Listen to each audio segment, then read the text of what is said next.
चालतं की चालतं तुम्हाला, त्याचा अर्थ तोच आहे ना. पिटिशनर आणि रिस्पॉन्डंट हे नाही आहेत, नीट समजून घ्या.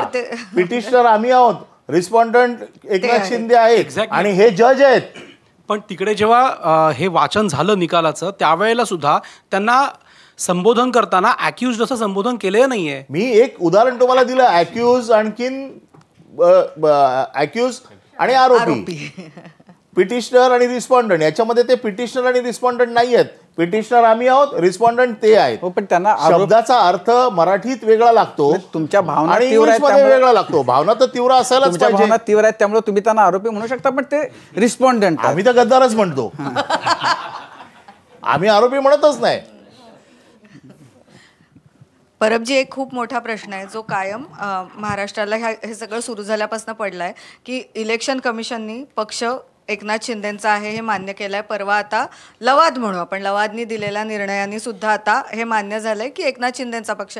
मग आता उद्धव ठाकरे ज्यांचं नेतृत्व करतात त्या पक्षाचं नाव काय आहे आणि ते जे मशाल चिन्ह आहे, मला कल्पना आहे की तुम्ही जी कोर्टात केस लढताय त्याची फेब्रुवारीत सुनावणी आहे, पण ते चिन्ह तुमच्याजवळ आहे का? आणि जर कोर्टाची केस लांबत गेली तर काय करायचं याच्याबद्दल विचार. कमिशनने ज्या दिवशी निकाल दिला त्या दिवशी इलेक्शन कमिशनने शिवसेना पक्ष हा एकनाथ शिंदेना दिला आणि आम्हाला टेम्पररी शिवसेना उद्धव बाळासाहेब ठाकरे गट म्हणून मान्यता दिली.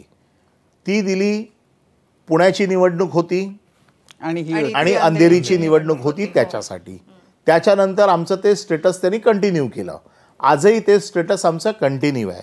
त्याच्यामुळे आज जर तुम्ही मला विचाराल तर माझा पक्ष शिवसेना उद्धव बाळासाहेब ठाकरे आणि त्याला निवडणूक आयोगाची मान्यता आहे.